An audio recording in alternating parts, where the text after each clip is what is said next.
Alright, I think we're ready. Today or last time we did some of the Timeplast filaments. We printed with one of them. We printed with the soap, and it worked pretty well for a while, and then it came loose from our bed. But that could have a lot of stuff to do with the printer, not the filament itself. We did dry it, not to the recommended time. Actually we went over the time, but not the recommended temperature. So this is that filament that came in earlier this week, and it is a different type of filament. It has the company Timeplast. Actually, I don't know if that may not be the company name. That might be the filament name. Timeplast is trying to reduce plastic waste as one of their core missions, and this filament is it's a lot of different things. We have the soap, we have the fire, we have the ball, so extra bouncy, and we have the fish bait. We printed with the soap. It actually worked pretty well. I thought we'd look at the fire today. I don't know if not all of today. We're going to do something different. But this is the Fire Gen 2. This one is supposed to burn. So I thought, I've got a candle here. I thought we'd cut off a little piece. It probably burns a little bit differently when it is printed versus in the filament form, but I don't know. We'll see what it does. I don't know. I've got to put it in here. This is the cinnamon spice candle, but it's mostly gone. So let's see with our Timeplast Fire Gen 2 what it does. Doesn't just, it does burn. Oh, there it goes. So, yeah, most filaments would not do that. So it does have, I think it has wood. It does give us soot. Let's put it down in there. It does give us soot, so it's not like a completely clean burn, at least not in raw film. You can see it on the end of the needle nose pliers there. Doesn't smell bad. It's another one of those, I think maybe all of them.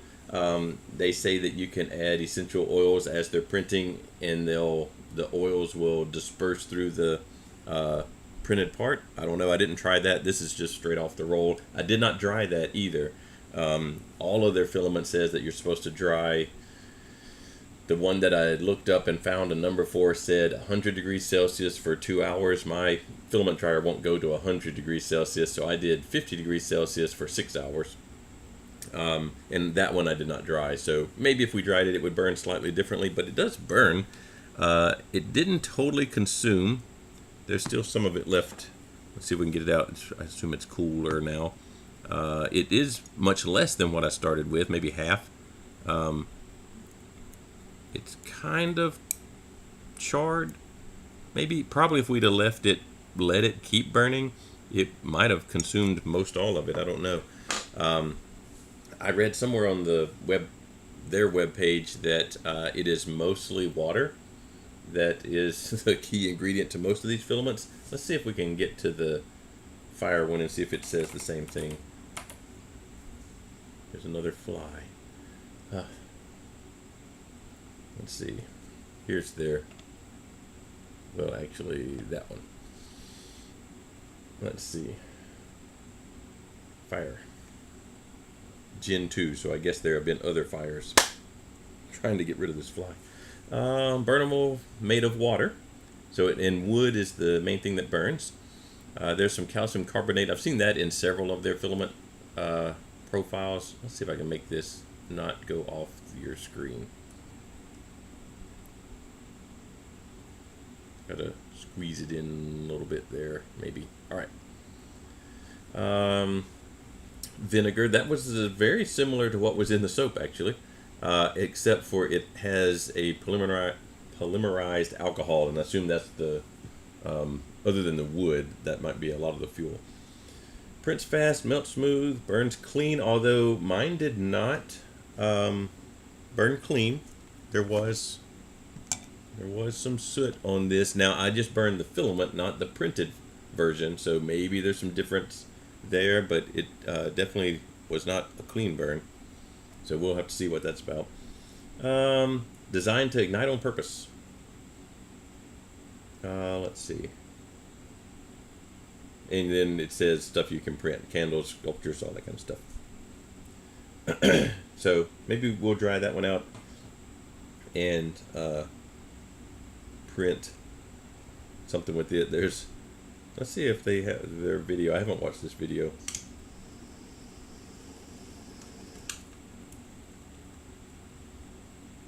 Yeah, that's burning much more reasonably, although it does burn pretty fast, I would say. I don't think this video is going to get down into the candle part, just the little part that they had as a wick. Oh, here's a benchy. Let's see if what it does.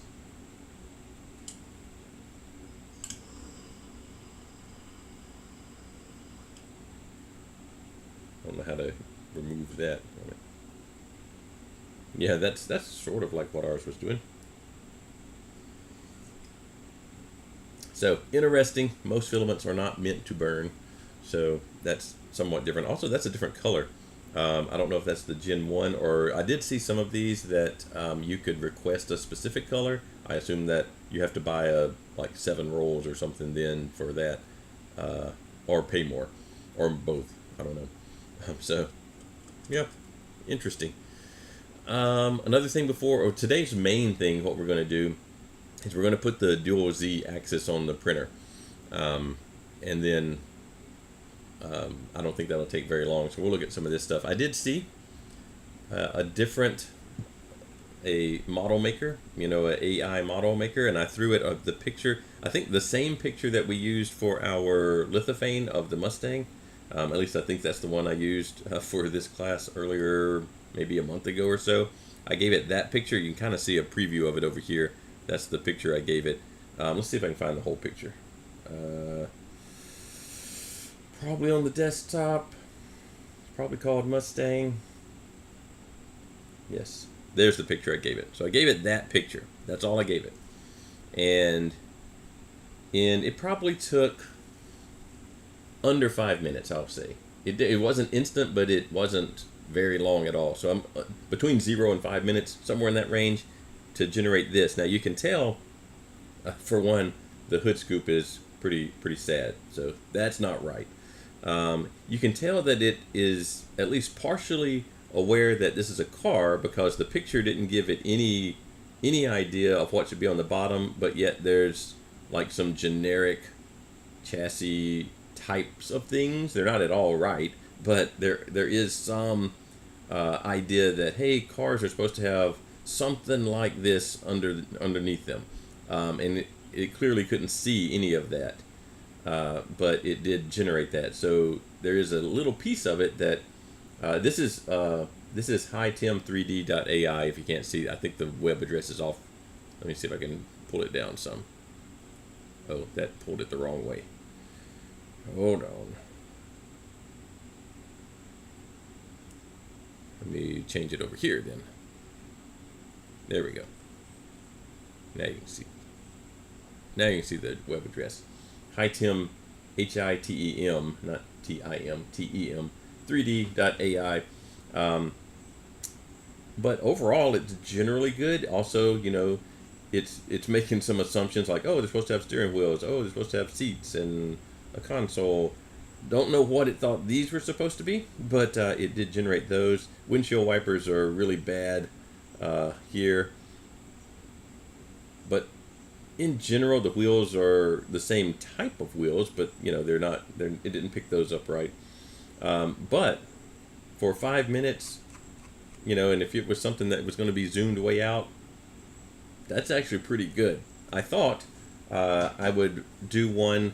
This one I did not subscribe to, so it gave you some number of free credits to try it with. And so it looks like I have 60 credits left. I thought we would do a new one. Oh, and it will let you download GOB, OBJ, STL, and FBX. So it is, and it let you download those, and you could go do whatever you want with them later. So you could use these as actual models. It's not just in the window here. So I thought we'd let it generate one. I thought one that it might have a good chance at is Spawn, the comic book character, because he's always changing, at least his costume's always changing anyway, it's alive or whatever. And so if it gets anywhere near, then it'll probably be okay. So I went and found a picture of Spawn, and there's the picture I gave it right there.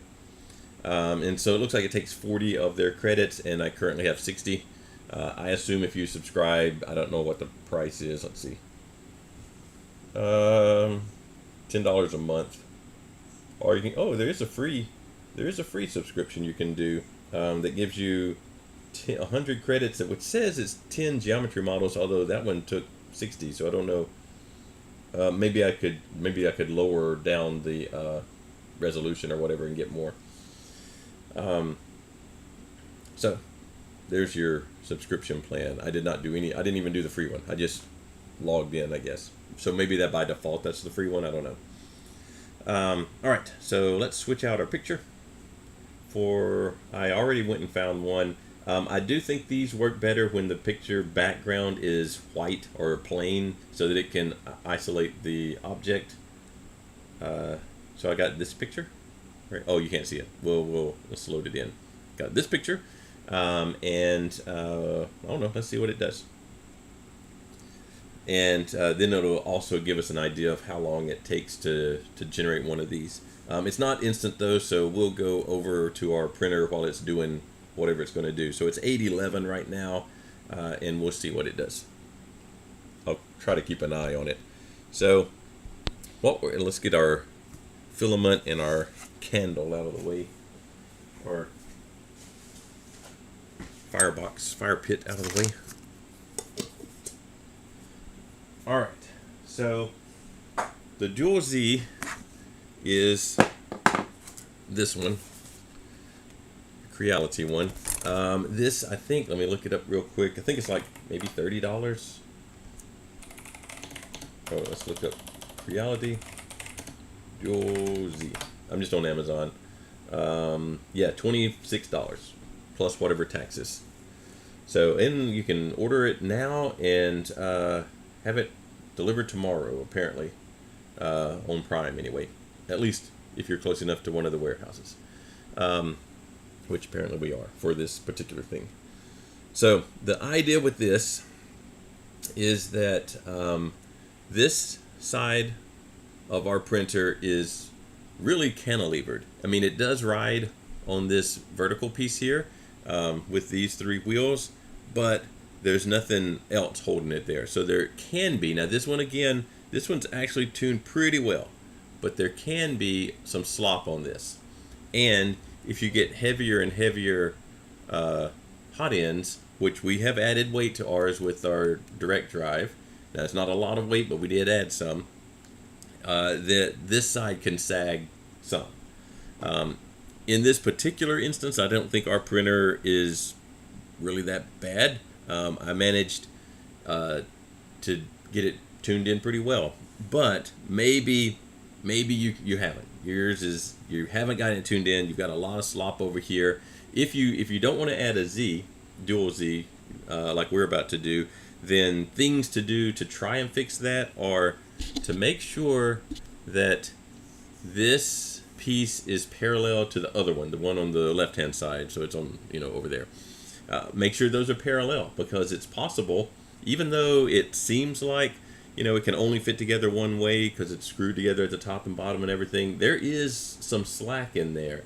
So when you're assembling the printer, make sure that you get these two uprights as parallel as possible, because otherwise you're not going to ever get this tight all the way through the motion of the machine. Also, if they're not parallel, depending on how they're not parallel, this gantry, the entire horizontal piece, is going to get stuck somewhere, and you're going to have some bad layer lines. So that's one thing. The other thing is this wheel inside here is adjustable, meaning it can move in and out, and you can use it to tighten up or loosen the combination of these three guide wheels. So you can get it better probably if you just threw your printer together or maybe even if it came already built and they didn't take a lot of time to square everything up, you can get it better just by adjusting these and this. So we've done that, and it's pretty good. You know, I'm having to apply a decent amount of force, but you can see there is slop in there. Our model's almost done too. It's 94%, and it's only been like 4 minutes. So we'll look at it in a second. So I don't think this printer particularly needs the dual Z-axis, but it's a relatively cheap upgrade, and I thought I'd show you how to do that because it's not terribly hard. There's a little bit in here that's a little fiddly to do, but it's not hard to do. Let's look at our model. So, other than his face, that's not horrible. So, it did not know what to do with his face. It made him kind of like into Hobgoblin or something. I guess I can't scroll up and down. I can only zoom in and out and rotate.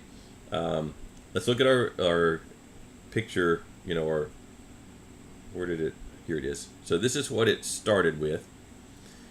And you can see right leg is larger looking than the left leg based on the you know, the spikes and everything.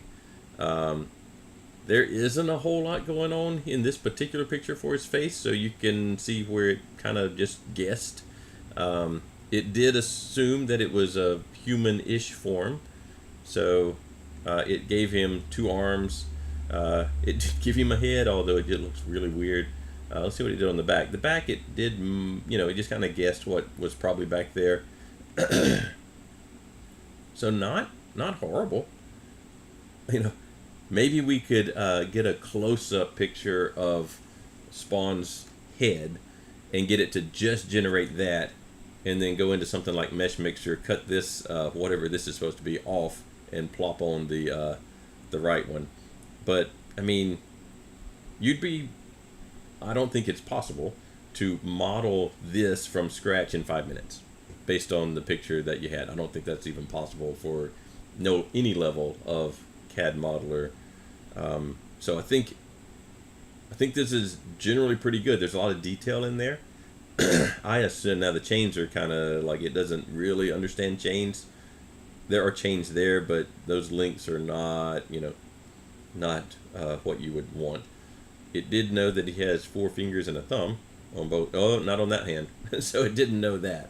So he gave him 3 fingers and a thumb. Again, it spawned though, so maybe that's what he had that day. So not a horrible starting point. If you knew how to do actual CAD modeling, you know, figure type modeling, you probably wouldn't want to start here. But if you didn't know and you wanted a starting point, yeah, this is not a bad starting point. Now the geometry is probably not that great. I don't know if I guess if I downloaded it and we looked at the actual topology of the triangles and everything, we could see if they're reasonable or if they're just haphazard everywhere. I don't know. But it's not a horrible starting point, particularly if you're looking for just some really small thing. Now the head is bad though. That one you'd have to, you know, maybe do that. I don't know. But HiTim3D.ai, give it a picture on a white background, give it 5 minutes, and it's not bad. Now I do only have 20 more points here, so I think the download is free, but the generating it in the first place is not. So you can only do it a few times. I think it said, I guess I'm on the free account since I logged in with my Google account. I assume that means I'm on the free account. So in a month, I think I get 100 more points. That's how most of these things work, unless you actually subscribe and pay them some money, then you get more points. But this is one of the better ones for model creation as far as the level of detail that it's trying to provide. There's still, you know, the chains are not good. The head, it didn't know what to do with. Gave him some weird mohawkish thing too. And it didn't give him a pinky finger. But not bad. Not bad. All right, let's go to our dual Z. I don't really need this model, so we're just gonna close it down. Maybe, since I am logged in there, maybe these are stored somewhere. I guess there's a history. I don't know if this is my history. Yeah, this must be mine because there's the 2 models. and it looks like I can go back to them and download them if I want to. All right, there was that Dual Z that we're gonna work on. All right, so in the Dual Z package, you get, or at least in this one,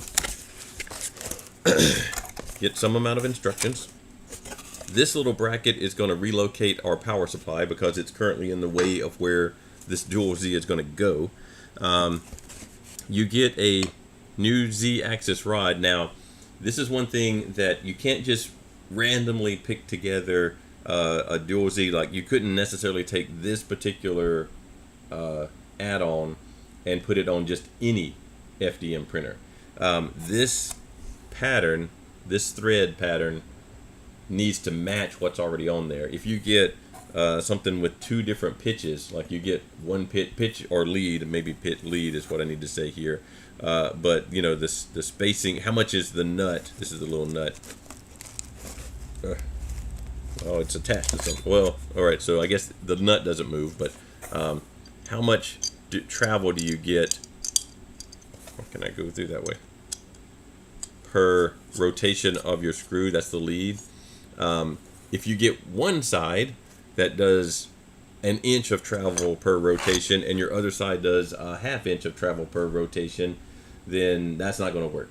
So you do have to make sure that the kit that you're getting is specific to the matching the lead screw that you already have on the other side. So you get that. This little bracket is going to replace the bracket that's holding the guide wheels on. You get some cabling to actually connect it. Looks like we also have the cable cover. We may use that, I don't know. Hardware kit, a coupler to connect the new lead screw with the stepper motor, which it gives you a stepper motor. This is a NEMA 17. It's one of the smaller ones, but the Z-axis doesn't need a lot of torque, so that should be fine. And a little bracket to mount the motor to the aluminum. And you get two of these. I may or may not use them. These are for the top of the lead screw. And there's two because most of these Creality printers, on the existing lead screw, there's not one. I don't always like using those. On the top, they would go up here. They would go up here and kind of constrain the top of the lead screw. I don't always like that because sometimes it over constrains it and it causes it to bind.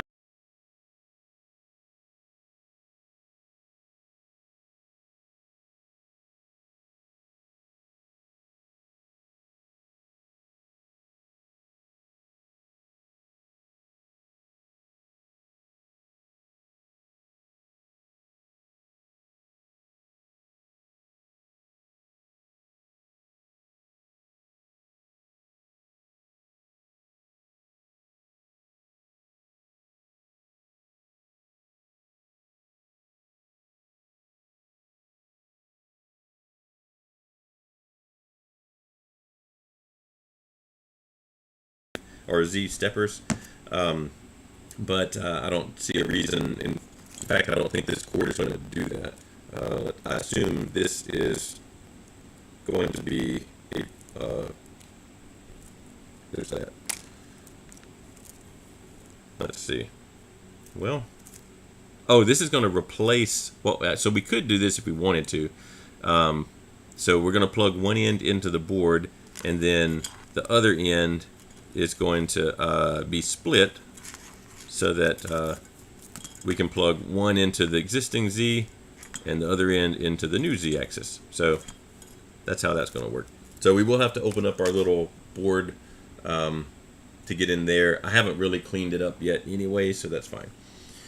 All right, let's look at our instructions, see what it tells us to do. This is like one page, front and back. So it actually wants us to assemble this. I haven't done it that way before. So it wants us to assemble the whole second side first. Interesting. I normally put this little plate on and then assemble everything around that. I thought that would be easier, but I don't know. We'll follow the instructions and then install it, basically bolt it in place. and then relocate the power supply and plug it in.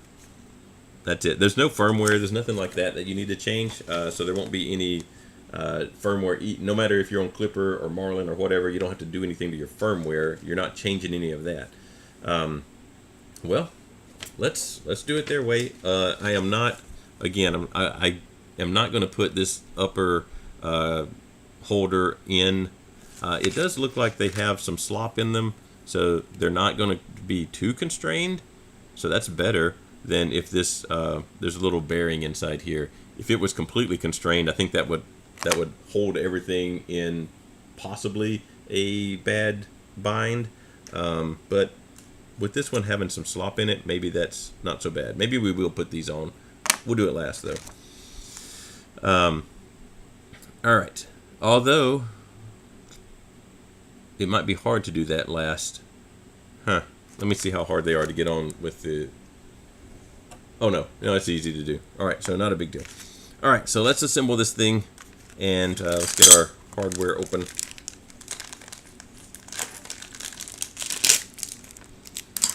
Let's see, it's 8:26, so we should be able to finish this. The hardware packages, they've started doing this. It used to not be, they would just give you hardware for whatever, add-on or the printer itself in one big bag. But they have started labeling them. I don't know if you can read it, but these are M4x20s. Pretty much all of the printers are using metric hardware, which is fine. And how metric hardware is labeled, so M4x20. M means it's metric. 4 means it's a 4mm diameter, so the size of the core of the threads here. And the 20 it's 20 millimeters long. The shaft of the screw is 20 millimeters long. So we've got some M4x20s. We've got some T-slot nuts for attaching it to that's probably for the power supply. If you can't recognize these from another, maybe leave them in the bags until you need them. I think we'll be all right though. We've got some spacers. This is going to be on the little triangle piece. They're just aluminum spacers. We've got what are these?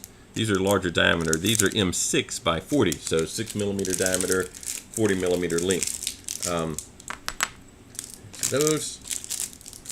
We've got, these are M3 somethings, M3x16. I might leave, well, no, those are different. Okay. M3x16, so 2 of those. These are, let's see, do they give these a different, can't read it, M4 by, I think 14, but they are countersunk. So I'll show you what that means. So we can use this one.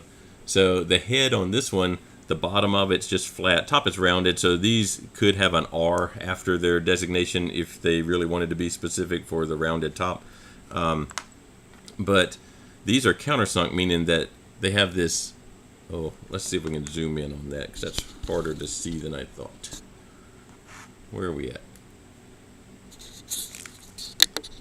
There we go. All right, so underneath this screw head, it's flat, and underneath this one, it's tapered like a triangle or a cone. These are called countersunk, and they will go in a matching hole somewhere,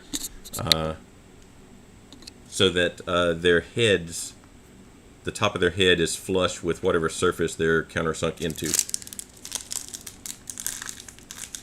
That's probably, well, I don't know where that's going to go. We'll see. And then I've got these little short ones, M4x6, once I get them out of the package. So again, you don't have to open up all these packages to start with, but I will. All right, so according to our picture here, we're supposed to take our stepper motor. They have these little plugs, so make sure the plug ends up, when you install it on the printer, ends up in the right orientation, which I would think would either be facing in here, so that because our wire is going to start here, go around to the Z over here, and then come across and go to this one. So facing in that way is probably the best. Plus, you're not going to have a lot of space between the power supply and that stepper. This power supply is basically going to just move backwards a couple of inches. So I'm going to orient it that, well, you can't see. Orient it with the plug on that side. Although it's going to rotate for a while, so it doesn't matter. Oh, the countersunk screws, here's where they go. See, these holes have these little tapers in them, and when you drop the screw in there, in this case, the taper is very countersunk, and so they're actually beneath the surface so that they're not poking out. You don't see them out here. All right, so that, this little guy is the coupler. This is a split coupler, and what the job of this is to connect. One side has roughly the same diameter as your output shaft on your stepper motor, and the other side has roughly the diameter of your lead screw. So here, when you're putting these together, well, let's see if I can get it on the camera. When you're putting these together, now this one I think has a step in there so that it can't go all the way through, but what you're trying to do is get this to end maybe here, and your stepper motor to end, you know, like there. You don't really want them going through and touching the other piece, so you do want them to kind of not do that. So you have to, you can see in, I'm not going to probably be able to show it on camera, but you can see where the shaft is through that little slot, and then this one is just tightened down with two little screws that are already installed.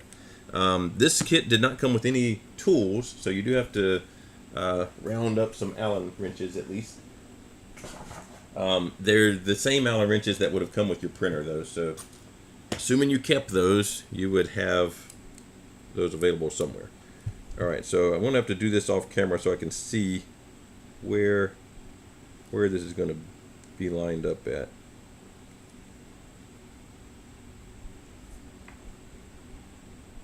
Kind of hard to, let's see if I'll do it this way.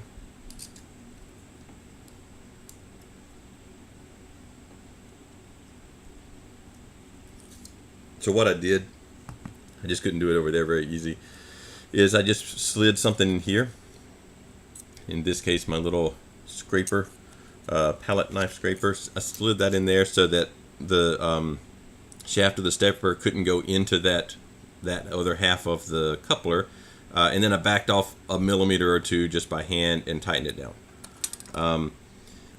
You do need to tighten these down relatively tight. I have seen a couple of times where you just can't get things moving the way that you think they should. Your Z-axis isn't always going up, and it's because this coupler is slipping.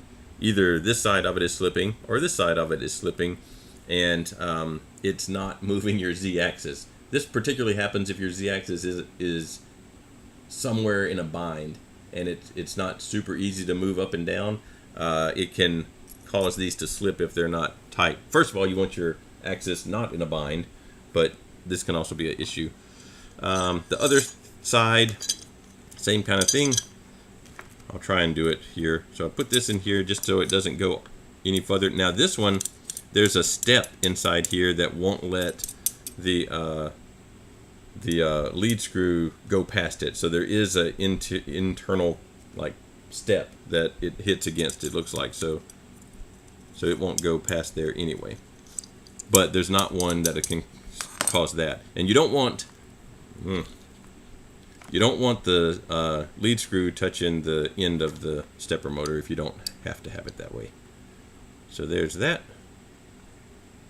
And so that's our, motion system. We just need to have something to move now. So I probably put our little bracket on. That was this guy falling. Probably put our bracket on in the wrong way. Nope, I think it's the right way. So this bracket, you just have to screw it on there. They've already installed the little brass nut and onto this bracket. So I'm going to screw the lead screw through there some so that, oh wow, that could probably use a little bit of lubrication. Some white lithium grease, which I think I have somewhere over there. I'll probably have to do that later because I'll have to hunt for the grease. Don't spray these with like WD-40 or something like that. Use a white lithium, maybe a machine oil or something like that, if you're going to lubricate them at all. Sometimes these are pre-lubricated. This is not. This is just brass. There are some of these that are like a sintered material that has oil pre-impregnated in it, but that's just a piece of brass. So it probably will be nice to lubricate that. None came in our kit, so sometimes those kits come with a little tiny tube of some kind of oil. Well, not usually it's a grease, but this did not. All right, so it looks like our longer screws here are going to go through this guy, and then those spacers are going to go through here. And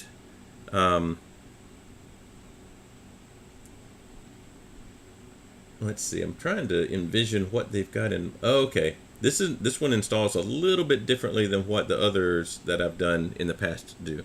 So we need to go to the printer because we got to make room. So let me get I've already unplugged everything.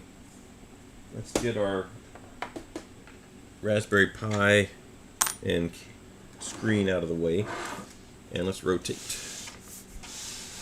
So all of this has to move back, and it's connected through screws over on this side. So I'm going to raise our axis up out of, well, I might just put it in the middle somewhere depending on where the screws are. I can't see them over there, is the problem. There's one. It's off. There we go. There's one, and there's one. So we can get to them now. And they just screw directly into the power supply. So if I take those two out, the power supply is completely detached. So, got them in there pretty tight.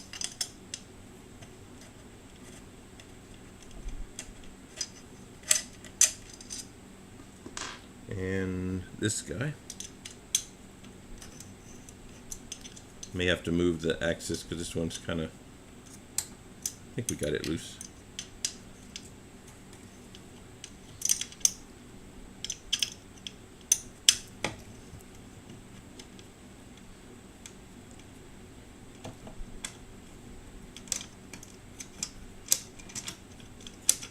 Okay, so that does have wire. You can unplug it if you want to from the rest of the system. I'm just going to leave it there. There's no power. I unplugged it from the power, but you can unplug the power supply from your system if you want to. But I don't see a reason to do that. All right. Now, the way I think this is going to work is there's already a screw that goes through the wheel into this bracket, and I think we're going to replace that screw with one of these and a spacer, and that new bracket is going to bolt on behind here. So the other kits I've used, they actually replace this bracket, but this one just bolts on over here through the screws. So we'll do that. These nuts are not included in the kit, so I think we're reusing these, it looks like. And they are nylock, so they have nylon inserts in them. So they're going to feel like they're hard to remove, and we will need to hold them with something, which, do I have anything? Oh, here's a little wrench. So I don't particularly like this kit. It's not great, but this little kit does have all sorts of tools that you typically use, particularly on Creality printers. And it wasn't terribly expensive, but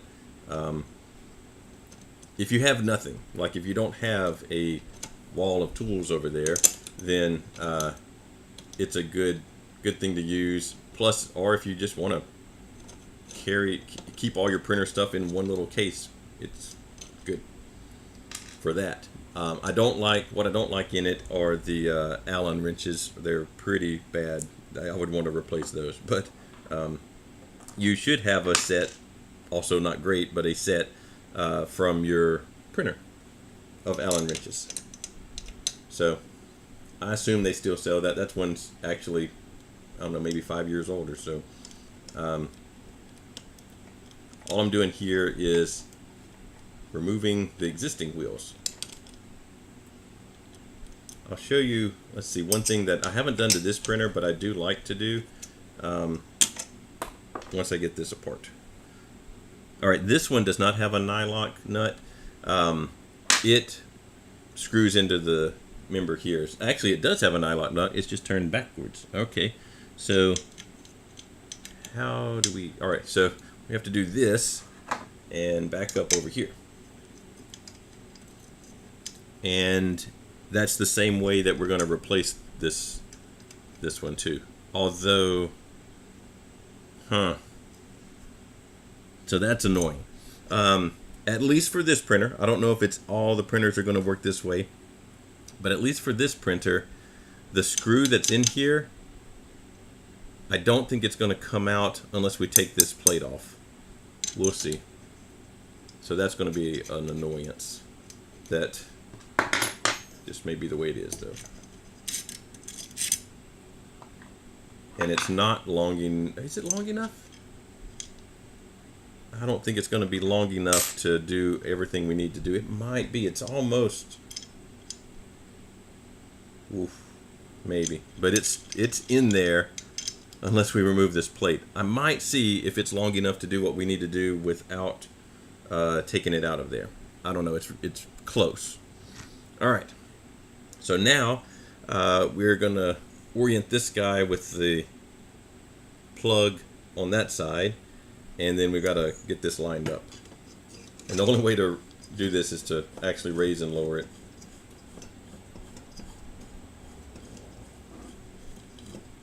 All right, let's see if that screw that's in there is long enough to do what we need to do. I don't know. Oh, you know, it might be. It's not as long as the other one. I don't know. Don't know. Where'd my...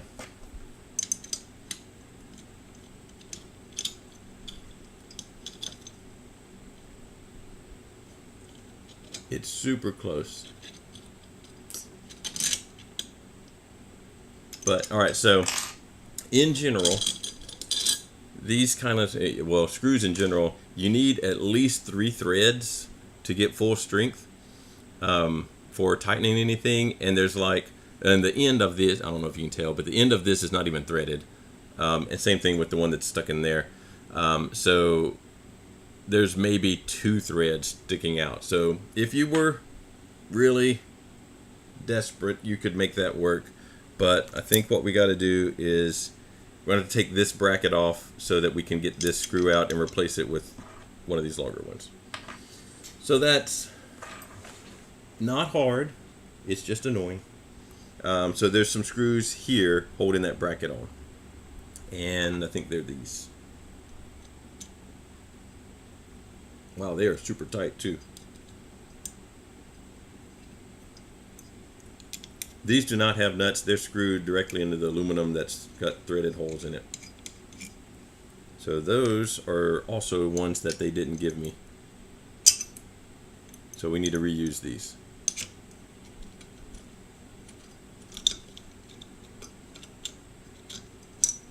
So not hard, but there's the guy that we need to replace. Let's keep that in the same orientation that it was in.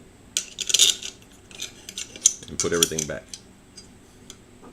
Or put those things back, and then we'll install our new plate.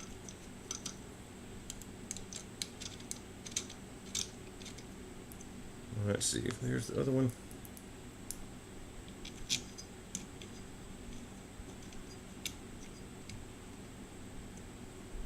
Okay, tighten that. Even with nothing here, it's pretty rigid, you know. This is pretty rigid, which is the other side, the side that's off the screen right now, is pretty well adjusted. And there are some printers that are totally cantilever, the smaller versions that have like the 150 or whatever size plate build area, those are just cantilevered to begin with. The little A1 Mini from Bamboo is cantilevered. The Prusa Mini cantilevered.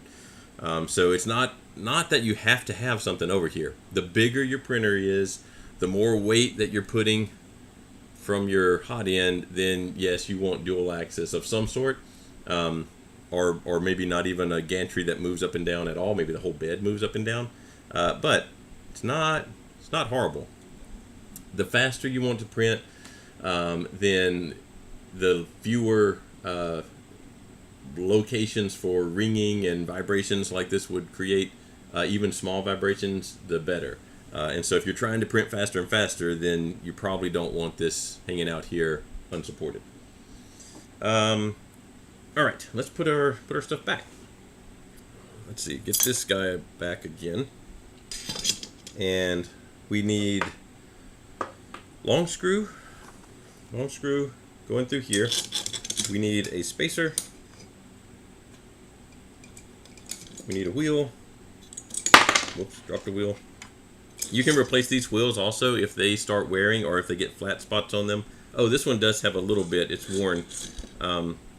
But I usually take, and I don't know if you can see, but right there's a white mark with just like a white Sharpie or a white paint pen.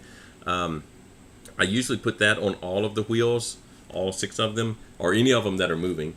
And what you can do with that is you can easily, just by looking at it, make sure that these wheels are turning when the axis is moving, whichever way it's going to move. And that will, if one of them's not turning, then it means it's not making contact with your rail, and so it's not tight enough. So that's an easy way. Looks like my mark is almost faded off though. That's an easy way to see if you've got contact everywhere and it's all supported. So another spacer, we go through the bracket, try to get everything lined up. And nylock on this side. Don't tighten it down yet. Gotta assemble everything and then tighten stuff down. So there's that one. Let's get another one going. So same thing. Screw, spacer, wheel. Spacer fell off.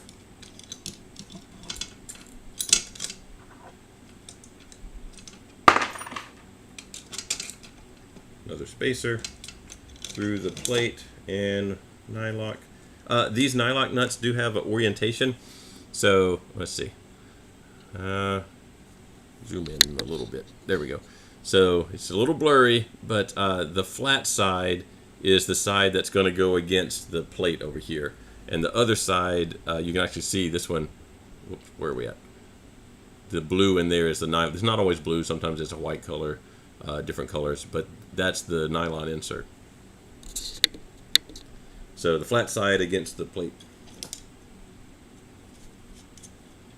And then we got to get stuff in here, which that might be a challenge because I can't move this screw very far. I should have done it first. So there. Wheel. Where's my other spacer? Oh, all right. So this one doesn't have a spacer. This one has the eccentric nut. So the eccentric nut is a nut, but it doesn't have threads in it. It's like a spacer, but that hole is eccentric. So the hole that the screw is going to go through is not concentric with the nut itself. And so what this is the one that where you turn it and it moves that axle in and out away from the bar here. So it's the one that you can use to adjust the wheel spacing for this wheel against this bar, and therefore these two also. So the little collar where the hole sticks out, that's going to go into this plate. And then we'll need a wheel. Now just a regular spacer and our plate. Got to get the eccentric nut to go in the hole that it's part of, which, there we go. plate, centric nut. All right, so now all of that's there. We can tighten it all down now. So I'm going to do, actually I'm going to do this one first. Oh wait, this is the wrong size, I think. So I'm going to get it mostly tight and then do the others and then tighten everything. And that's just generally true of building anything where you've got multiple fasteners that are holding something together, is get them all in there, then get them all snug, and then get them all tight. Sometimes the pattern matters, like what order you tighten them in. In this case, there's only 3, so it doesn't really matter. But if there's like an array, a circular array, you kind of do a star pattern. You don't go around in a circle because that'll cause the thing to potentially warp. So you would go around in kind of like a star shape if you had a circular or even a square array of things. But with only 3, whatever order we do is fine. All right, so they're all snug. Now we're going to tighten them. And you don't have to be crazy on tightening these things. Just the point of these nylock nuts is that the nylon inside there, you actually are cutting threads into it. Obviously, these have already been used, so they've already had the threads cut into them. But you're also able to deform the threads, and really, it shouldn't vibrate loose. All right. Now, what I would like to do is, I'm making room over here. I need to set where this is in relation to the stepper motor, because I could have it, you know, somewhere in here, right? There's a lot of different positions it could be. So I need to set the height of this thing on both sides, so this side and this side, relative to something. Now, it's not that it's level, like with a spirit level, because the whole machine might not be level. Normally, it would be in relation to the bed, but the bed hasn't necessarily been leveled with anything. We could make it the same distance from this guy. So, assuming that we knew that this was square with everything, that would kind of make sense. And so we could just measure down from here to the top of the deal and set it to where both sides were the same. Square with this would also make sense. Maybe that's what I'll do, is try to get this square with this. I think I have a square over here I can use.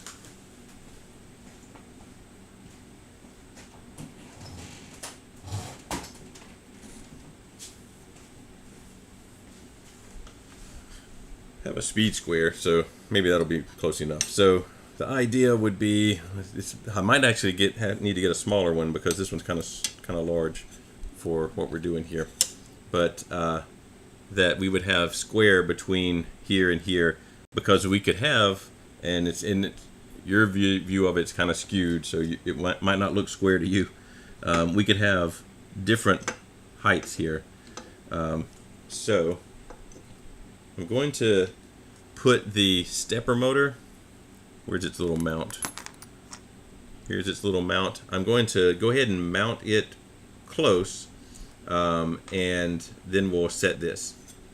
So the way this guy works is these screws are going to screw down into the stepper motor. These are going to screw into here, but there's no threads in here. That's where these T-slots come into play. So the way I do it is I start the T-slot just barely onto the thread of the screw here, so both of them will need to be started. They do have an orientation also, so they're oriented that way. Oh, I think my camera froze on the other thing. It's fine.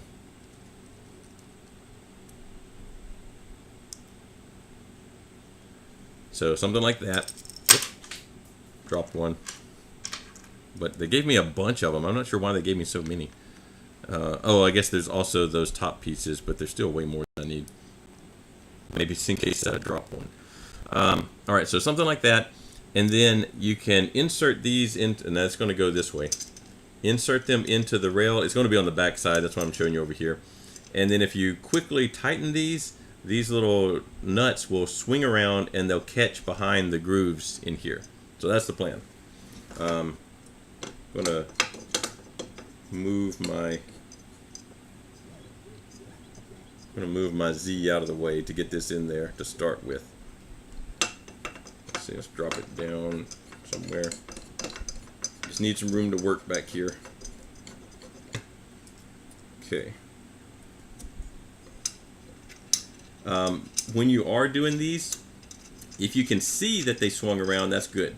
If you're having to do it kind of blind, then you have to be careful, because it is possible for these to tighten up without swinging around. And then, like I know you can't at all see, but I can see that that T-nut swung around the right way. But if you don't see that, it's possible they just tighten up and they're just tightened against the little bracket and not against the aluminum. All right, so we got that in. Now I'm going to loosen it enough. They're not tight, they're just there. And I'm going to drop it down to the stepper motor and screw down into the top of the stepper motor with these guys. And they're yet another size of Allen. Maybe this size. The top of the stepper motor has threaded holes on it, so that'll be, you don't have to use nuts or anything like that. The only problem is there's not a lot of room back here, so have to do it a little piece at a time. There are, let me see if I can show you, oh yeah, here we go. There are Allen keys, this is not one. There are Allen keys that have, zoom in, no, well, maybe you can tell from there, it's a little blurry, that have straight ends, and then there are some that have these ball ends on them. So these ball end kinds, you can be slightly misaligned. You know, you don't have to be perfectly straight. You can be off at some angle and they'll still work. That would be good for this application right now, but I don't think I have any of that size in this little kit that have the ball end on them. So I'm stuck doing slow work here. Let's put the other one in. Don't forget that while you're doing this, you're wanting to make sure that that plug for the stepper motor is facing that way. Or at least, yeah, well, that's really the only way it can work. Otherwise, something's going to be in the way.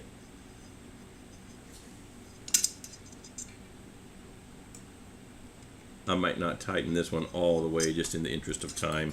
We'll get it close. I was looking to see if I could see where that T-slot nut went when I dropped it. I don't see it currently. I think we have enough. 1, 2, 1, 2, 1, 2. Yeah, we have enough. All right, so now this is sort of in place, not tightened down. Also, don't forget to go back and tighten this down once you've got everything aligned, because if you don't, then you go to move the Z-axis and your stepper motor will slide up on you, which you don't want. The other thing we have to do is we need to remount our power supply. It has a little bracket here. Those 4 holes are going to be for the same thing. So maybe I am short 1. No, there's 2 for that. 2 for that. So we had 1 extra one. So the one I dropped is extra. And do you need all 4 on this? I don't know. That's probably not.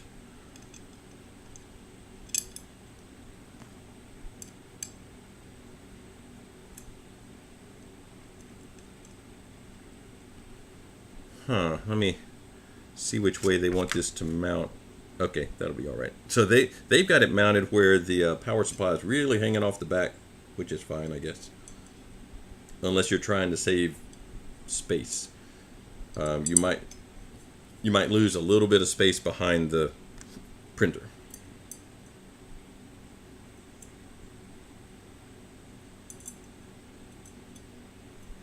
I'm just putting these, getting these, just doing this, doing that. It's just hard to do over there where the camera's at.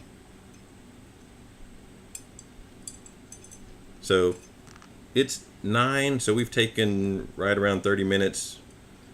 We might have done it slightly faster, but I haven't really slowed down anything. So this is going to sit back. I don't know if you can tell where we're at. Maybe if I turn it more sideways. A lot of stuff to keep moving around. There's where we're at. We put this guy in, not set it for sure. And we're about to put this kind of right here. And we're going to do this. So I'll see if I can get these.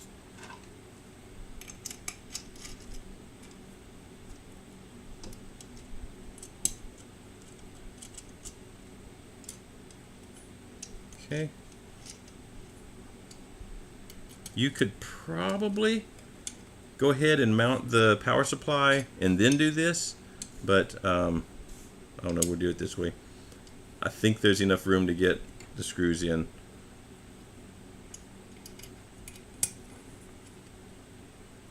Okay, and then this one, I think I reused the screws I already had, I think. Which were these? Maybe not. Maybe not. Maybe I need these short screws for that.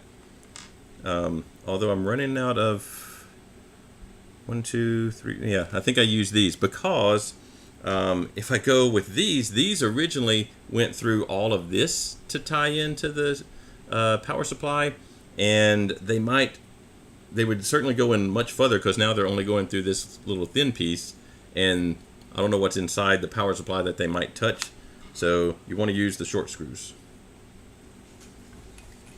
You don't want to short something out inside your power supply with that longer screw. All right, I got to switch hands here.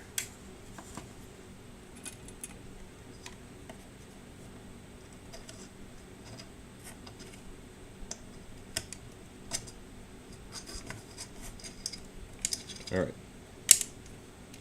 That one's a little annoying.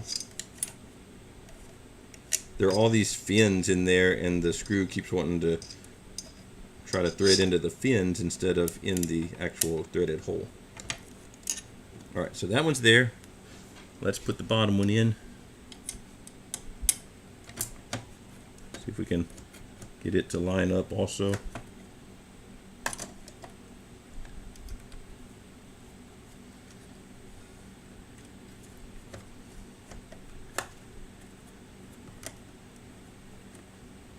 I can't do it without seeing where the hole is at.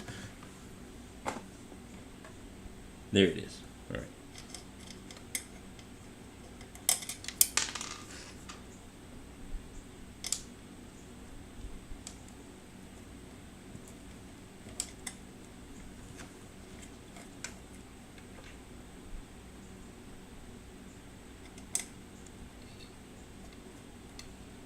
That doesn't look, well, hold up.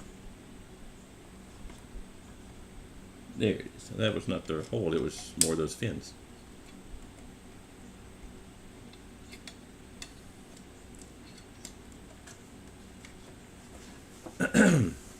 So this one's being a little bit of a difficult job.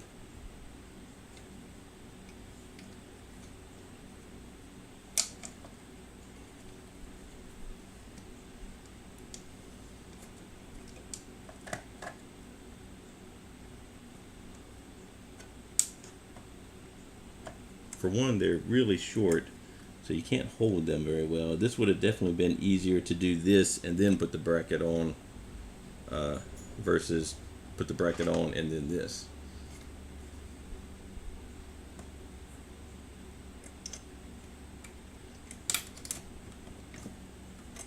I may finish that up later. I'll finish that one up later. I'll just tighten this one down for now. And then I'll fiddle with it more later. All right. So, one thing this does, which I'm not a huge fan of, is it does create a little bit of wanting to vibrate right here. So this doesn't sit down on the frame, it's only supported by this, and so you could get some ringing from that as the bed moves back and forth. So that's not ideal. Maybe you want to reinforce that somehow, but that's what it's going to do without that. So I don't know if I like that, because there is some ringing that could happen with this thing kind of just vibrating off of this point. It has some tiny little triangular brackets right here as part of the larger bracket, but they're not enough to make this thing not want to vibrate. So you might have introduced some new vibrations into there. The rest of it would be, we need to set this horizontal, you know, this bar, because this can move up and down relative to this, you know, so we want to get that level, square really, and we have to plug it in. So plugging it in is actually really pretty simple. So we plug in with this guy, the other plugs into the existing Z, and the end of this goes into our board. So that's not too big of a deal. Let's see if I can get it turned around. So here, let's route it under this guy. These only go one direction, so you can't do them backwards, so that's okay. See how this is still loose. I haven't tightened it down yet. And then we already have one plug here. That one's going to get unplugged. And we will plug this guy into it. They gave us a lot of extra slack here. So this end, the one that only has one end on it, and that one was split, or this end gets split into those two. They have it running through, there's a little gap here into the board area, so they have it running through there. You just have to be careful because this is aluminum and they just kind of milled out a little notch, and it can be a little sharp in there. So you don't want to cut any of your wires, but it's just going to go in there, and then we have to go back around, take our cover off again. I have lost, there we go. Nope, this one. At some point we need to clean up all of this because we still have our BL Touch running through here. Once we get everything on here that we're going to put on here, we'll clean up all of the wiring. I think the only thing left is we have a light bar that we can add to it. I don't even know if it's worth showing that happening. But so here's the little notch back in here. You probably can't see that. And we have to try and route that wire into this cavity.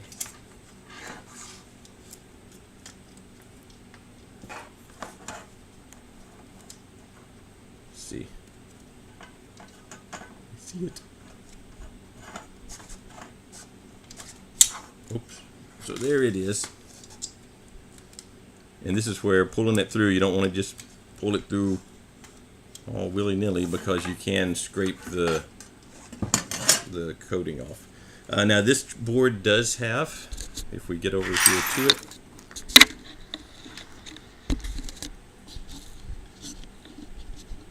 this board does have a spot where I could plug in a second Z, but this is meant for completely replacing the one. So most, or not all, I don't know if most or not, but not all boards have two spots for Z-axis. I think that's a second Z and not a second E. I'd have to go back and look at their little sheet. I'm thinking that's a second Z, but it could be a second extruder possibly, I guess. Now this one, the one that we don't need anymore, the problem is it's in a bundle of wires that is all zip tied together. We're just going to let it hang out for now. Maybe we'll try and get that removed at some point. But here we are. There's still work to do. I just don't have time to do it in the stream. We need to set this. There's already much less. Now the slop is in the Z-axis over here, being not mounted down. we need to set this horizontal, so you know where's horizontal at, and we need to tighten everything down. I'd like to do something to eliminate some of this vibration. I don't know if you can kind of see it there. I don't like that because any extra ringing is potentially going to show up in our prints if we're printing faster and faster. So I don't like that. Maybe we can figure something out to. I don't know. You can't really attach to anything here. We'd have to go all the way up to the top. We'd have to go all the way up here and come down to here somehow to brace this. Maybe we can figure out something to do with that. I don't know.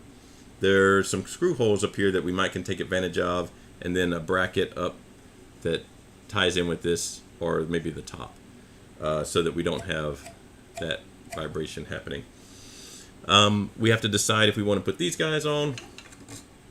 I think we might, if I have enough screws to do it, or T-slot nuts left to do it. They would go right here, and there's one for each side, and that just kind of keeps these from flopping around at the top. I think it's fine if you leave them off, but these don't look too constraining. It looks like the little bearing in there can slide back and forth, so I'm okay with that. We did not use this to cover our wire. We could have done that, but that's the install minus the final fine-tuning setup stuff where we tighten everything down. So 40 minutes or so, $25. You can add a second Z-axis, and now I definitely won't have any slop in this horizontal piece. It's going to be rigid now. Like, I can't even move it now without, I have to apply a lot of force, and then it's actually just pulling up the Z stepper motor over here because I don't have it tightened down.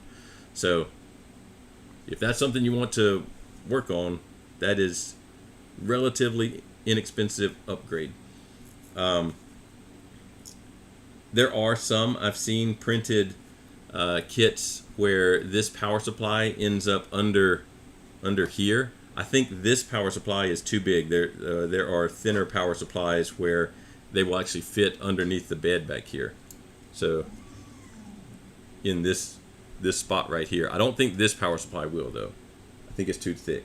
But if your printer happens to have a thinner power supply, there are some mods where you can print a bracket that they'll go in that area, kind of like that, and then they wouldn't have any ringing effect at all. I just don't think this power supply can do that. All right, we're not meeting this Friday, so I've got another meeting that I have to go to.